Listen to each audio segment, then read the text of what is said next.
Sudah siap? Baru ada 3, Andriansa, Kania, Sri Wahyuni.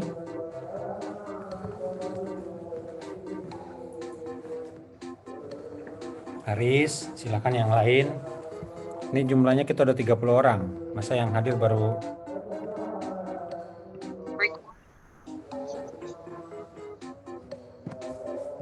silakan. Gimana karena naon? Tenan naon sok masuk we.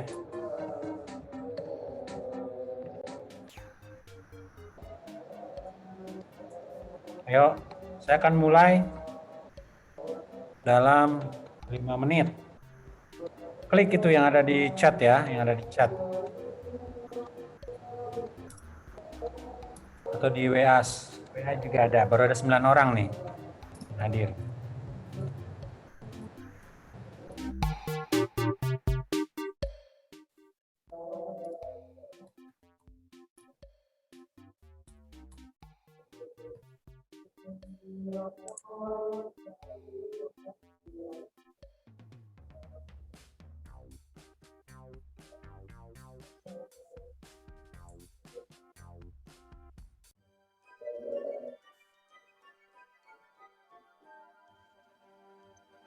Diana. Baru ada 13 orang dari 30. 33 malah kita ini. 35 tuh. 14. Ayo cepat. 19. 20 aja. 16 orang.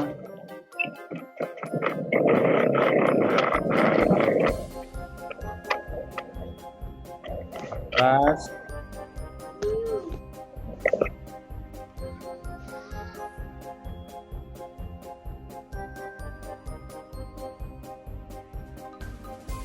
17. Baru 17 orang.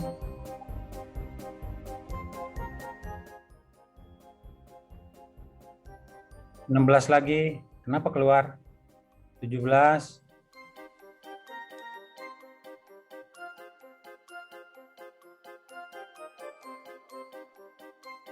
18. Ayo, yang lain silakan masuk.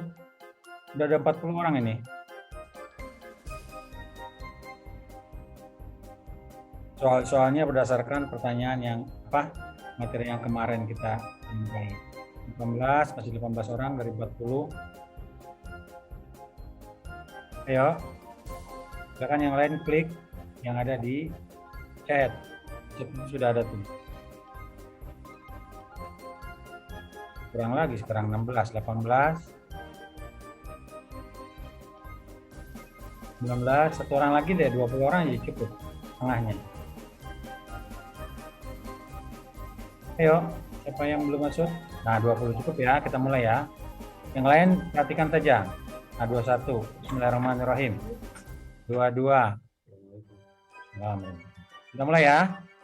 Bismillahirrahmanirrahim. Tes kemampuan filsafat. Siap? Silakan dijawab. Hambatan dalam kehidupan adalah materi atau alam, dan seluruhnya akan hilang dalam Dia, Allah. Adalah ungkapan dari merah Muhammad Abdu, biru Muhammad Iqbal, Benjamin Franklin, dan hadis. Pilih satu. Waktunya 20 detik.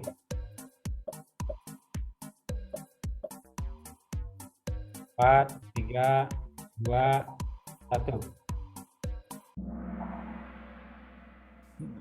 Yang betul adalah Muhammad Iqbal. Ya.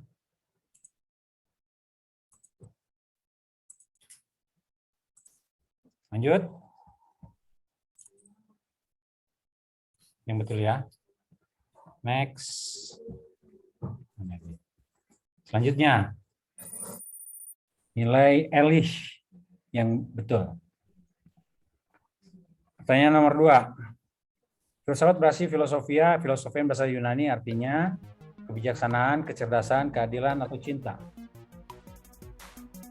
20 detik. Mas,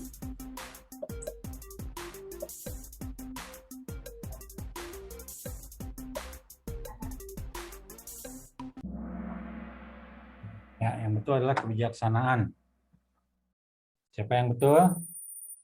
Dewi Kania. Yang dicoret-coret atau eta. Lanjut ya. Pecas. Tahun 300 sebelum Masehi peradaban dikuasai oleh Romawi atau disebut dengan masa silakan.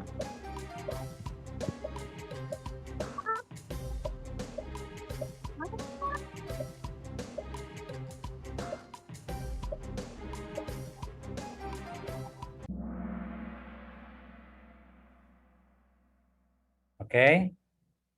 Nah, next. Maaf.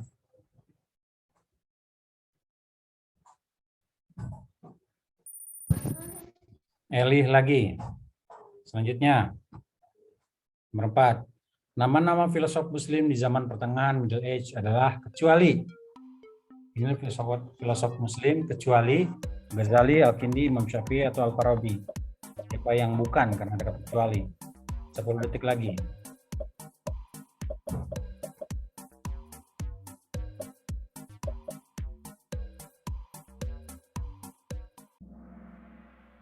Ya, ada 9 yang menjawab biru, yang betul adalah Imam Syafi'i. Dewi Kania lagi naik. Selanjutnya, embrio filsafat barat dipengaruhi diantaranya oleh 4 orang, kecuali Demokritus, Socrates, Thales, atau Aristoteles. Pilih salah satu.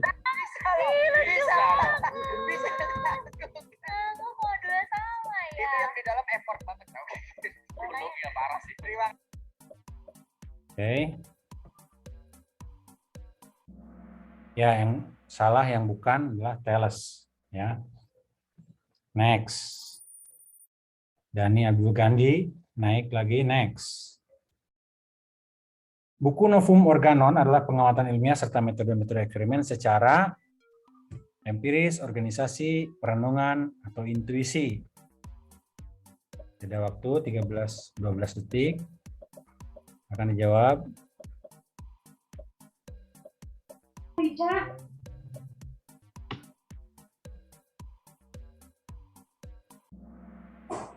Ya, yang benar adalah empiris, secara empiris. Masih Dani di atas. Selanjutnya, akibat dari modern science berupa metode eksperimental dan matematis, pandangan Aristotelian menjadi diperkuat, ditinggalkan, diadopsi kembali, atau di merger. Itu ada tuh. Kalau baca kemarin tahu di sini.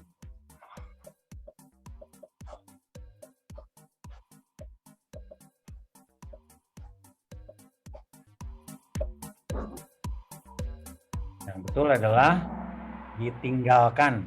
Ya. Lanjut. Aktivitas akal manusia yang membedakan dari hewan dan tumbuh-tumbuhan disebut dengan proses berpikir, meneliti, berfilsafat, atau mencari kebenaran Tuhan. Ada 15 menit, 16 detik,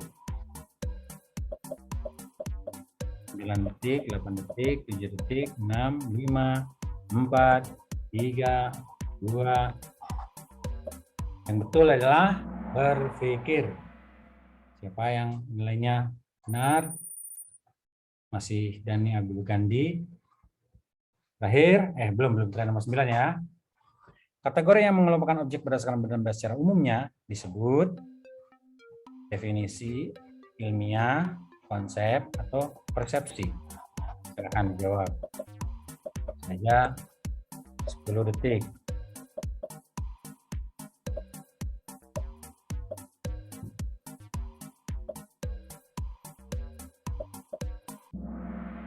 Ya, yang benar cuma 2 orang. Sebut dengan konsep, bukan definisi ya. Baik. Terakhir. Pemikiran logis yang menggunakan logika induksi maupun deduksi untuk menghasilkan kesimpulan disebut dengan berpikir, menerjemahkan, mendeskripsikan, penalaran atau literasi. Menggunakan logika induksi dan deduksi untuk menghasilkan kesimpulan dengan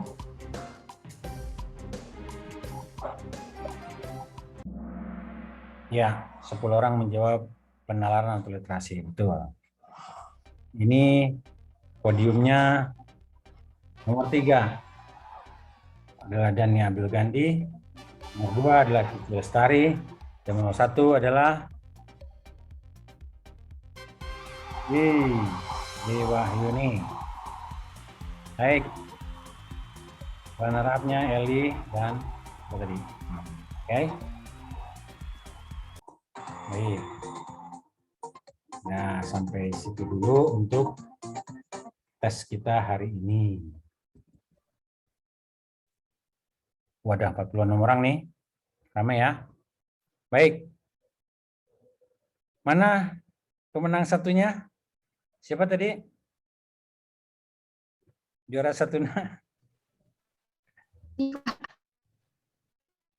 Seri, Wahyuni ya? Pak. Ada yang nggak ikut juga ya? Nggak apa-apa, nanti kapan-kapan ikut. Nggak tahu caranya ya. Ada dosen lain yang ngajarkan pakai Kahoot? Sudah ada? Belum ada, Pak. Belum ada ya? Itu kalau masih ingat tentang ini nih, saya tunjukin ya. Kalau masih ingat tentang ini, kelihatan sana? Kelihatan. Ya, masih tahu ini. Hambatan terbesar dalam kehidupan alam, semuanya hilang dalam Dia, Allah, Muhammad Iqbal. Kemudian tahun 300 sebelum Masehi disebut Romawi atau disebut zaman Helentis. Kan? Middle Age itu Al-Ghazali, Al-Qidi, Al-Farabi, Averroes, Avicenna. Tidak ada Imam Ghazali, Imam Syafi'i itu sebelumnya. Ya. Terus saya menanyakan tentang embrio filsafat barat, Socrates, Plato, Aristoteles, Demokritus, tidak ada Thales. Kemudian filsafat barat tentang Novum Organon. Oh, baik. Ya, Novum Organon itu tentang akhirnya dengan penemuan itu menggantikan teori Aristoteles, sehingga teori Aristoteles itu ditinggalkan, dia pengamatan empiris, metode ilmiah atau eksperimen secara empiris gitu ya, ditinggalkan akhirnya nih tuh kan, kalau baca mah tahu. Dah, habis itu dulu, nanti kita lanjut. Sekarang hari ini saya akan menyampaikan tentang berpikir filsafat. Oke. Sudah bergerak belum itu di satu? Oke. Konten hari ini kita akan membicarakan tentang berpikir, pikiran, proses berpikir, manusia berpikir, konsep pemikiran, logika berpikir. Ini panjang banyak nih, tapi sambil lewat aja lah. Nanti tinggal dibaca, mudah-mudahan Anda paham semua. Berpikir adalah tadi yang nomor 7 tadi pertanyaan, aktivitas akal yang membedakan dari hewan dan tumbuh-tumbuhan. Itu disebut dengan berpikir. Karena hewan nggak berpikir. Dari dulu makanya rumput aja terus, tidak ada rumput goreng, pizza rumput topping keju, rumput boba, itu nggak ada. Kalau manusia itu dari air itu bisa bermacam-macam. Ada air keras, air lunak, air es, bisa jadi cuka, bisa jadi macam-macam air, gitu ya. Karena kenapa? Karena manusia berpikir. Kemudian berpikir juga sebuah pertanyaan-pertanyaan, questioning, bagaimana proses berpikir, kenapa manusia harus berpikir, apa itu pemikiran, bagaimana berpikir secara filsafat. Nah ini, kita akan masuk ke wilayah filsafat. Bagaimana pemikiran untuk membangun intelektualitas, dari mana berangkatnya. Oke. Nah menurut Imam Ghazali dalam kitab Ihya, ada 4 unsur metafisika. Kalau kemarin saya bicarakan tentang fisika, antara massa, jenis, dan berat, ruang dan waktu, ada 4 unsur metafisika lebih daripada fisika yang tidak ada bentuknya, tidak ada konkretnya, tapi ada pada diri manusia, yaitu ruh, jiwa, akal, dan kolbu atau hati. Nah, 4 ini ada dalam tubuh manusia, tetapi tidak berbentuk konkret, tidak berbentuk nyata, tidak bisa tidak bisa rasakan keberadaannya, tapi ada. Tuh. Dalam surat Al-Hajj disebut afalam yasiru fil ardi fatakuna lahum qulubu ya'qiluna biha au adhanun yasma'una biha fa innaha la ta'mal absar walakin ta'mal qulubu allati fis sudur. Katanya al-qulub itu ya, hati itu ada di dalam dada, tapi bukan hati yang bentuknya love, bukan hati yang apa namanya disebut dengan heart attack gitu, bukan itu. Hati yang berupa akal, karena hati itu akan memahami, kulubun yakilun, kulub yang berpikir, kulub yang merasakan. Nah gitu. Ruh bekerja apabila memberikan kehidupan kepada jasad. Perasaan atau jiwa, yang kedua jiwa, berperan ketika memberikan emosional, ya, sedih, suka, gembira, itu ada di jiwa, ya. Atau ketika sedang terdesak dia akan meronta, jiwaku meronta-ronta, gitu ya. Ketika sore hari melihat es yang berkeringat, itu jiwaku meronta-ronta, pengen minum tapi masih puasa. Nah, itu jiwa tuh. Yang ketiga adalah akal, bukan otak ya, bukan brain, tapi mind. Siapa ini? Dimatikan dulu ya, biar cepat ini. Akal berfungsi ketika memberikan pilihan antara benar dan salah. Ya, untuk menganalisis ini baik atau tidak, benar atau salah, indah atau buruk, itu ada dalam akal. Adapun hati, dia bergerak di saat manusia dalam keadaan bimbang. Karena dia berbolak-balik. Apakah akan memilih yang baik atau memilih tidak baik. Ketika melihat uang di jalan, hati itu akan mengatakan, ambillah uangnya buat saya. Nah, itu buruk. Tapi ambillah uang itu untuk dititipkan ke orang lain atau diumumkan kepada khalayak. Ini uang siapa? Nah, gitu.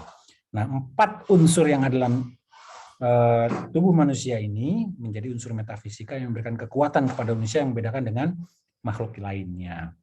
Proses berpikir merupakan suatu peristiwa mencampur, menghimpun, mencocokkan, menggabungkan, menukar, dan menurunkan konsep-konsep dan persepsi-persepsi serta pengalaman sebelumnya. Jadilah sebuah konsep.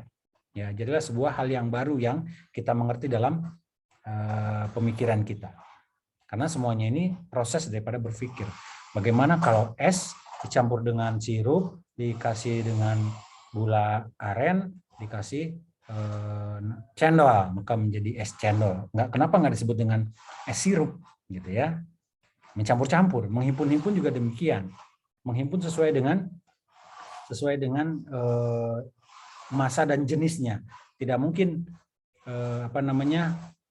donat dikasih saus, kan nggak enak gitu. Atau nggak mungkin makan rujak pakai saus cabai misalkan gitu. Itu nggak mungkin. Jadi menghimpun itu sesuai dengan jenisnya. Itu proses berpikir serta persepsi-persepsi sebagainya. Lanjut, berpikir adalah perkembangan kognitif. Ini juga berpikir ya, yang dapat timbul dari pikiran atau perilaku seseorang untuk mencari solusi dalam memecahkan sebuah masalah. Ketika manusia mendapatkan masalah, dia akan berpikir. Tapi bukan hanya masalah saja atau menemukan sebuah problem saja. Apa itu problem? Yaitu ketika ada ketidaksesuaian antara harapan dan kenyataan. Das Sollen itu adalah kenyataan, das Sein itu adalah yang seharusnya. Seharusnya hitam, tapi das Sollen-nya keluarnya putih. Kenapa jadinya putih? Padahal seharusnya hitam. Nah, ada ketimpangan antara harapan dan kenyataan, disitulah disebut masalah. Seharusnya ketika saya nembak si Cece mau menerima saya. Tapi kemudian dia menolak, muncullah sebuah masalah. Dari masalah itu turunlah sebuah proses berpikir bagaimana menyelesaikan masalah tersebut. Nah, di antara keduanya, antara harapan dan kenyataan, sering tidak sejalan karena sebab manusia memiliki keterbatasan. Lalu apa yang mesti dilakukan? Yang dilakukan adalah ini, menggunakan 5 panca indera, sensor indrawi ya, 5. Kemudian menggunakan persepsi-persepsi, perkiraan-perkiraan, ya, kemudian diolah untuk mendapatkan informasi-informasi. Inilah prosesnya, di mana terjadi sebuah proses evaluasi, sintesis, analisis, penerapan, pemahaman, kemudian mengingat, kemudian dievaluasi lagi, terus lagi. Ini semua proses berpikir kritis. Kemudian ditalar, penalaran, tadi yang kita sebut apa itu penalaran, nanti pada bab berikutnya, kemudian membuat sebuah pemahaman terhadap konseptual yang pada akhirnya mendapatkan 3 hal dalam buah berpikir tadi. Yang pertama kreativitas, yang kedua decision making, yaitu memutuskan membuat sebuah keputusan, dan yang terakhir mencapai sebuah solusi atau pemecahan masalah. Lanjut. Pemahaman konseptual adalah konsep adalah konsep ya. Kita masing-masing punya konsep. kategori yang mengelompokkan objek berdasarkan properti umumnya atau berdasarkan benda-benda pada umumnya. Ini contohnya ini. Ini ada materi dalam ilmu kimia ini ya. Dalam materi ada zat tunggal, ada zat campuran. Kemudian dalam zat tunggal itu terdiri dari unsur, senyawa, larutan. Kemudian dari campuran itu ada larutan, koloid, suspensi, heterogen, homogen, dan ini adalah unsur-unsur yang cair, yang tidak cair, yang padat, logam, metaloid, dan non-logam. Ini nanti bisa dipahami, baca langkah-langkah memahami konsep.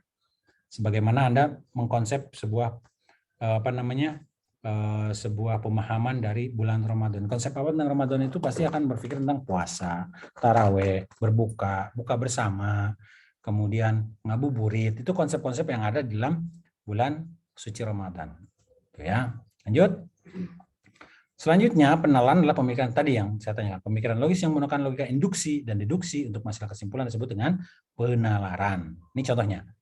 Aku ada 10 telur, aku pecahin 3, aku menggoreng 3, dan aku makan 3. Berapa sih telur itu? Ada yang tahu? 3 dipecahin, 3 digoreng, 3 dimakan. Sisanya berapa? 7. 7. Oke. Pertanyaan kedua, jika ada 12 ikan dan setengahnya tenggelam, maka banyak ikan yang masih hidup sebanyak 12. 12 tenggelam gitu. Oke. Ada huruf apa ini di sini? Lihat aja huruf yang muncul di situ. Huruf E. Waalaikumsalam. Ya, huruf E. Ya, ini jawabannya. Salam. Kunci. Nggak dikunci kok. Gratis loh di Umi. Ya. Penalaran induktif adalah penalaran hal spesifik ke umum dari yang khusus pada umum, gitu ya. Jadi ketika kita melihat orang Sunda cantik-cantik, orang Sunda halus-halus, orang Sunda itu ramah-ramah, maka kesimpulan kita di umumnya orang Sunda itu bager, gitu ya. Itu dari spesifik ke umum. Adapun deduktif itu dari kaidah dulu. Kaidahnya apa? Kaidah itu Ramadan adalah puasa. Maka ketika kita melihat orang banyak yang tidak puasa, berarti kita bukan di bulan Ramadan. Kaidahnya dulu, dari kaidah dibuat contoh-contoh. Jadi dibalik, yang satu dari khusus ke umum, kalau deduktif dari umum ke khusus dari kaidah pada contoh-contoh. Sampai sini ada pertanyaan? Sampai sini ada pertanyaan? Halo, Bandung. Halo, Bandung. Tidak ada. Lanjut? Lanjut. Nah, ada juga berpikir kritis ya. Tadi berpikir kreatif, berpikir kritis, kemudian problem solving. Pemikiran reflektif, produktif dengan melibatkan evaluasi dan bukti-bukti. Kemampuan dan kesediaan membuat penilaian terhadap sejumlah pernyataan dan membuat keputusan objektif berdasarkan pertimbangan yang sehat dan faktor-faktor yang mendukung. Ini berpikir kritis itu berpikiran terbuka. Boleh Anda berpikir kritis. Seperti yang terjadi mungkin kayak tadi kita di WhatsApp kita saling berbeda pendapat, itu disebut dengan dialektika. Kita kalau mau kritis, kalau mau menyalahkan orang boleh, tapi kita harus terbuka, siap juga untuk disalahkan orang.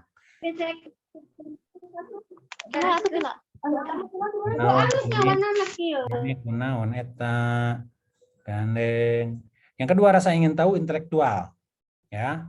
Rasa ingin tahu itu curiosity, penasaran. Ini apa sih barangnya ini? Apa sih yang disebut dengan TikTok itu? Ada apa di dalam TikTok? Akhirnya kita tahu, oh TikTok itu kita membuat sebuah video untuk FPY. Apa itu FPY? Nah itu kemudian kita mencari tahu dan akhirnya tahu. Perencanaan dan strategi. Jadi berpikir itu tidak langsung menghajar, tapi dibuat sebuah perencanaan, nanti tujuannya ke sana dan strateginya kita harus tahu, siasat. Maka kehati-hatian intelektual juga merupakan sebuah cara berpikir kritis. Kita mengkritisi sesuatu untuk membuat sesuatu yang baru. Gitu ya. Bukan untuk menghancurkan, bukan untuk destruktif, berpikir menghancurkan itu destruktif. Atau untuk membenci, nggak ada urusan dengan benci dan suka. Tapi ini berpikir tentang inovasi yang baru, maka harus kita kritisi dulu. Ini adalah langkah-langkahnya. Nanti silakan dibaca sendiri ya. Selain kritis juga berpikir kreatif. Definisi kreatif adalah kemampuan berpikir tentang sesuatu dengan cara baru dan tidak biasa serta menghasilkan solusi yang unik atas masalah. Ya, ada solusi atas masalah secara unik dan sesuatu yang baru. Silakan berpikir kreatif. Ini ukurannya, ini langkah-langkahnya, dibaca sendiri. Pengambilan keputusan juga demikian. Pemikiran di mana individu mengevaluasi berbagai pilihan dan memutuskan untuk memilih di antara sekian banyak pilihan. Ada hitam, ada putih, ada biru. Kita pilih yang biru. Kenapa biru? Nah, gitu ya. Anda harus punya alasan untuk menentukan pilihan itu. Gitu. Ini ada contohnya dengan menggunakan analisis network proses ANP. Kalau mau ikut, nanti saya akan ajarkan bagaimana metodologi ANP. Nah, oke. Bisa juga dibuat untuk tesis nanti atau skripsi. Kemudian pemecahan masalah, problem solving. Ini adalah prosesnya mencari cara yang tepat untuk mencapai suatu tujuan. Ini cari solusi ya. Kemudian kenapa harus berpikir? Nah, lanjut. Manusia dikatakan manusia karena menggunakan akal untuk berpikir. Kalau tidak berpikir, maka Anda bukan manusia. Kambing aja makan, kambing aja tidur. Maka kalau Anda tidak berpikir, Anda sama dengan kambing. Itu kata Buya Hamka. Kata guru saya juga, Kiai Haji almarhum Imam Zarkashi. Maka kita harus berpikir. Tujuannya apa? Untuk mendapatkan pengetahuan dan kepentingan kehidupan sehingga berkembang menjadi masyarakat yang beradab dan berbudaya. Tuh. Karena dengan memelihara otak, dengan cara berpikir, kita menjadi sehat. Ya, otak yang sehat itu yang berpikir. Kalau tidak berpikir, maka tidak sehat. Akhirnya jadi gila. Nah, maka berpikirlah. Itu berpikir filsafat ya. Kita lihat bagaimana berpikir filsafat. Akal berasal dari bahasa Arab, akola ya'qilu aqlan, ikol atau tali ikat kepala, akal atau tangan. Muhammad. Itu banyak ya. Ya, kepencet, sorry. Akal itu artinya paham, hafal, benteng, hati-hati, atau jadi istri, dinamai akilah. Karena seorang istri telah terikat perkawinannya oleh suaminya. Tuh, inna fi khalqis samawati wal ard wa ikhtilafil laili wan nahar la ayatin li ulil albab. Ulil albab itu adalah orang-orang yang berakal. Orang yang berakal ya. Maka akal yang dimaksud dalam Al-Qur'an adalah akal yang mengantarkan manusia untuk meraih pengetahuan dan hikmah serta mengantarkannya menuju akhlak luhur serta pemeliharaan kesucian nurani. Tuh. Maka orang yang berbuat maksiat itu tidak berakal karena nggak dipakai akalnya. Apa itu pemikiran? Atau thought, pikir, pemikiran, pikiran, gagasan, ide, dan perhatian. Idea, ide, gagasan, gambaran, pemikiran, pikiran, pendapat, reasoning, tinggal dikit lagi nih. Pemikiran, pertimbangan, arti terminologi, suatu pandangan yang menyatakan opini berdasarkan ilmu pengetahuan akal dan logika. Pikiran adalah gagasan dan proses mental. Pemikiran adalah suatu proses berpikir untuk menyelesaikan masalah melalui daya imajinasi, merenung, berpikir, ngelamun. Ya, berpikir itu ngelamun sebetulnya. Tapi pemikiran adalah suatu tempat yang di dalamnya dapat tercipta neraka yang amat mengerikan atau surga yang amat indah menurut John Milton. Bedanya tinggal Anda sendiri mau berpikir positif atau negatif. Kalau positif Anda akan dapat surga, kalau negatif Anda akan dapat neraka. Nah, sekarang masuk ke dalam wilayah berpikir filsafat. Mari kita lihat. Teori mencapai kebenaran itu ada 3. Yang pertama koresponden, koheren, dan pragmatis. Bagaimana mencapai kebenaran dengan cara koresponden? Yaitu kesesuaian antara ide, pernyataan, fakta yang ditemukan. Jadi semuanya sama. Misalkan orang semua menganggap bahwa air mengalir dari dataran tinggi ke dataran rendah. Faktanya tidak pernah terjadi sebaliknya, dari bawah naik ke atas. Itu adalah kebenaran koresponden. Semua orang menyepakati itu. Itu disebut dengan pemikiran koresponden. Yang kedua, berpikir mencari kebenaran dengan cara koheren. Hubungan antara pernyataan dengan teori, proporsi, dan fakta-fakta yang bersifat umum, kebenaran umumnya. Misalnya, jumlah mata manusia 2. Setiap hidung itu bolong. 2. Gitu ya. Kalau bolongnya di kiri dan di kanan itu namanya kuping. Itu siapapun kayak gitu, mau hewan, mau manusia, itu kebenaran pada umumnya. Itu disebut dengan koheren. Yang pertama koresponden, yang kedua koheren. Kalau koresponden itu kesesuaian antara pikiran orang sana dengan orang sini. Kalau koheren, hubungan antara pernyataan dan teori serta proporsi. Dan yang ketiga adalah pragmatis. Pragmatis itu yang praktis. konsekuensi dan nilai guna. Misalnya akal itu di kepala. Walaupun belum terbukti adanya akal pada kepala manusia. Pragmatis itu mikir yang sederhana aja. Seperti ini, aku nyebutnya ke dada, enggak. Nih aku ke pipi gitu. Ini aku enggak ada. Selalu aku itu ke dada. Itu adalah sebuah konsekuensi dan nilai guna. Pragmatis mencapai kebenaran secara umum yang adanya konsekuensi antara nilai dan guna. Ini koresponden, koheren, dan pragmatis. Ini cara berpikir filsafat ya. Berpikir filsafat itu mencapai kebenaran dulu untuk mencapai tujuan target akhir, yaitu apa? Tujuan akhir adalah filsafat apa? Kebijaksanaan. Oke. Ini ada perbandingan antara patung Rodin dan Albert Einstein. Bagaimana kita sekarang? Apa itu logika? Ini kata Einstein nih, berpikir benar atau menarik kesimpulan dengan cara yang benar. Logika dalam kaitannya dengan ilmu berarti belajar cara berpikir yang benar dan cara menarik kesimpulan yang benar. Kalau berpikirnya benar, prosesnya benar, maka kesimpulannya akan benar. Dengan demikian logis berarti kesimpulan yang bisa dibenarkan dengan cara berpikir yang benar. Kemudian Rodin bertanya, bisakah kambing masuk ke dalam botol? Bagaimana jawabannya? Bisakah? Bisa. Bisa. Jika botol besar, Pak. Jika botolnya Besar.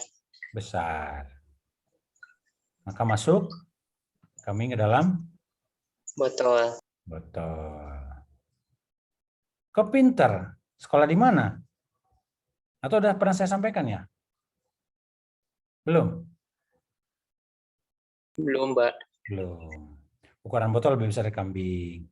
Tapi pertanyaannya logis enggak kalau ada botol? Apakah logika itu? Betul? Logika sekedar dari masuk di akal. Gitu. Logika sudah pasti masuk di akal, tapi semua yang masuk di akal itu logis. Tapi tidak semua yang masuk di akal itu logis. Apa yang dicerna oleh akal belum tentu benar, tapi benar sudah pasti belum masuk di akal. Baca nih, diulang-ulang nanti ya. Kenapa baca diulang-ulang? Karena bisa jadi kita pertanyakan, ada memang yang namanya botol segede kambing. Nah, itu namanya drum, bukan botol. Gitu ya. Torennya, Pak. Nah, toren. Itu. Ini tinggal 5 menit lagi. Nah, ini nanti tinggal dibaca aja ya, apa gunanya logika. Nanti saya kirim di apa namanya?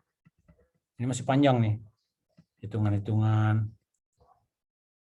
Pada akhirnya logika itu akan membaca sesuatu yang jelas, konkret.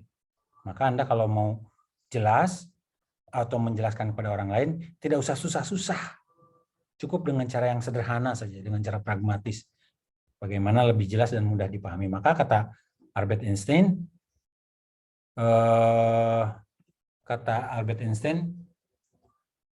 if you cannot explain in simple word means you know nothing. If you cannot explain in simple word means you know nothing. Kalau Anda tidak bisa menjelaskannya secara sederhana, maka Anda tidak mengerti apapun. Orang yang mengerti akan menjelaskannya dengan cara sederhana. Jadi nggak usah susah-susah. Saya akan balik lagi kepada materi yang kemarin sedikit saja ya tentang filsafat Islam di abad pertengahan ya. Kejayaan Islam di tahun 750 Masehi sampai dengan 1258 Masehi ketika para filsuf, ilmuwan, insinyur dari dunia Islam menghasilkan banyak kontribusi terhadap perkembangan teknologi dan kebudayaan baik dengan menjaga tradisi yang telah ada ataupun dengan menambahkan penemuan dan inovasi mereka sendiri. Ini contohnya nih. Admiral dalam bahasa Arab itu dari Amirul Rol, Adob Al-Ab, Al-Qadde Al-Qadi dan sebagainya. Cek Shak, Divan Diwan, Kofi Kahwa, Hoka Hoka gitu ya. Ini diambil dari Influence of Islam on Medieval Europe. W. Montgomery Watt 1972. Mereka sendiri yang mengakui bahwa banyak istilah-istilah syarob ya, sukar, sugar, tarif itu sudah berasal dari bahasa Arab. Bahkan di tahun 780 itu Al-Khwarizmi dia dianggap sebagai pakar matematika dan astronomi. Kemarin saya menceritakan tentang bagaimana penterjemahan huruf atau angka dari bahasa Arab ke dalam bahasa Inggris. Ibnu Ishaq Al-Kindus itu di tahun 800 Masehi dia sebagai filosof fisika dan optik, dan namanya diabadikan dalam sebuah perangko. Ibnu Sina juga, Al-Kindi juga, Ibnu Khaldun, Khwarizmi, dan sebagainya. Ini adalah tokoh-tokoh Islam. Nah, ini yang membedakan antara pemikiran Barat dengan Islam. Dalam pemikiran orang Islam, dalam sebuah melihat realitas itu ada konsep Tuhan, konsep ilmu, konsep kehidupan, manusia, merasa ukhuwah, jihad dalam semesta, dan sebagainya. Ya, konsep-konsep itu ada dalam pikiran manusia untuk melihat realitas. Ketika melihat realitas, maka pada akhirnya, oh iya, luar biasa. Allah itu menciptakan itu dengan adil. Ini saya kasih contoh dalam ilmu sains, ya. Dalam ilmu sains, saya mau tanya, cacing itu punya mata nggak, Neng Sania? Punya, Pak. Punya. Cacing punya mata? Tidak. Tidak punya. Iya. Kenapa? Karena tidak? kan cacing bisa bergerak dari dua arah. Emang manusia nggak bisa bergerak dua arah? ACDC. Depan belakang bisa. Manusia emang nggak bisa mundur maju. Apalagi kalau udah pakai spion. Hayam nggak ada spion. Kenapa hayam itu bisa mundur? Karena nggak ada spionnya. Karena tidak ada tukang parkir di dunia ayam. Yang mangkal di Indomaret dunia ayam. Nah, kenapa cacing tidak dikasih mata oleh Allah Subhanahu wa taala? Allah itu sangat adil. Karena mereka hidup di dalam kegelapan, di dalam tanah. Andainya dikasih mata, bisa bintitan enggak, poe. Iya tuh. Makanya ada film apa dari Korea tuh? Apa? Film itu? Apa filmnya tuh? Hah? Pokoknya film deh. Korea. Film yang kartun. Apa namanya teh? SpongeBob. Hah? Larva.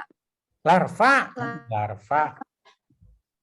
Larva itu sebetulnya nggak ada matanya. Kenapa ada hidungnya segala, ada letahnya segala rupa. Ya, nggak ada. Ikan, contoh lain ya dalam sains, ikan. Ikan itu bernapas dengan insang, ya kan? Iya nggak, betul nggak? Betul, Pak. Tempatnya di mana?